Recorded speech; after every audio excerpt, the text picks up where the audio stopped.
Walang itong gobyerno to. Puro kurap. Pero nakalimutan nating magsalamin. Sarap minsan magsalamin para makita mo rin ang iyong sarili. Makisuyo lang. You're here. Ayaw ko yung pahabain ng oras ninyo para makabalik na kayo sa paninda ninyo. I just want to be clear. Yes, please. Bali, sir, yung mga display po kaya nilalagay po sa bangketa. Karaniwan po maliit yung tindahan. Tama. Yun po yung, syempre, para makita ng mga customer po. Pero namang hindi naman lahat po sinasako. O sige, gusto ko yan. Kaya niyo po kami nakapon eh. Oh, gusto ko yan. Gusto ko yan, ha? Hindi lahat sinasako. Nilalabas namin sa bangketa kasi maliit ang tindahan namin. Then, sige lang, okay lang. Para at least alam na. Tanong, yung bangketa sa inyo hindi. The sauce for the gander is the sauce for the goose. Please explain. Basta tayo lang tayo, huwag kang matatakot sa akin. Maswerte niya kayo. At teka muna, kayo ba nakapasok na rito sa Bulwagang Bayan, sa buong buhay niyo? Kita ninyo? You should be here because you're all taxpayer. This is yours. This is where you, tawag dito nyo ilabas yung hinihingi nyo. Dito ang gobyerno, wala sa kalsada. Now, you tell me again, yung bangketa ba sa inyo? Hindi po. Para kanino yung bangketa? Daanan po ng tao. Salamat naman na unawa mo. Ngayon, will you continue to utilize it? Hindi po. Salamat naman. O next, ano pa yung isang sinabi mo? O yung bangketa, o yung malilitang stores. Opo. Talagang ganun eh. Mahal ang upa sa rawong eh. Kaya nga kahit maliit lang. O, kahit maliit lang. O sige, ganito naman ang gagawin kong katwiran. Pagagamit ko sa vendor, yung tapat ng tindahan mo, papayag ka. Hindi po. Oh, ba't mo gagamitin? Tingnan mo, di ba? Ginamit mo para magtinda ka. Paggamit ko ngayon sa ibang tao, ayaw mo. Oh.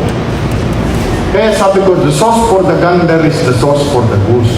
You should be happy. Nakadadaan ng tao. Mas maraming foot traffic,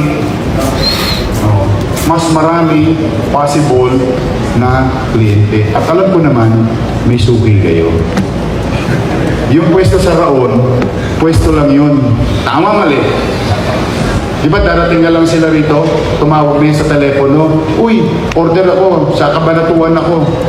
Tama, mali. Oo naman.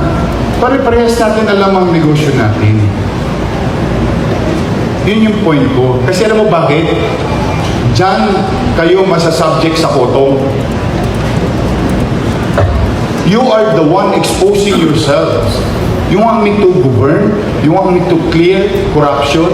Kayo ang nagtutulak sa mga tao ng pamahalaan na bigyan kayo ng porbetsyo, bigyan kayo ng pribilehiyo, at ang kapalit nun, PPR ka.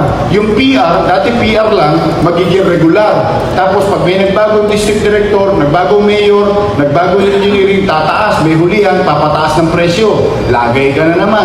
Bago na naman, papalit na naman ng gobyerno, magpapalit na naman ng pulis, papatong na naman. Before you know it, yung PR mo dati, regular na para kay Eddie at kay Patty. Then you're gonna complain. Walang yatong gobyerno to. Puro kurap. Pero nakalimutan nating magsalamin. Sarap minsan magsalamin para makita mo rin ang iyong sarili. Binabaan ko yung pamilya ninyo. Kayo nga ako na mga beneficiary niyan eh. Nag-declare ako ng amnesty para yung mga piniking papel sa inyo. Tinutungan kayo nung araw. Di ba nung araw? Puro areglo ginawa ng libro ninyo. Buriin nyo, come 2020, kung nag-avail kayo ng amnesty, wala na nga habong sa inyong pamahalaan. Hindi ka na pwedeng puntahan ng fixer. Gawin kang baka. Ano yung baka? Dapasang. Then you want me to be successful in curbing corruption? Curbing orders? I can. If you're the one exposing yourselves to those kind of privileges. Basta garanti ako sa inyo. Pag may nang abuso sa inyo, Town City Hall, huwag kayo magsumbong kahit kanino. Wag niyong basta-basta pagkatiwalaan kahit sino-sino lang. Pumunta kayo sa akin. Pumunta kayo sa akin. Maniwala, itatago ko pangalan niyo. Itatago ko pangalan niyo, maniwala kayo. I will protect your safety. I will protect your interest. Nobody will know. I'll fire that guy. That he doesn't know, meron pala akong hawak na dokumento sa kanya.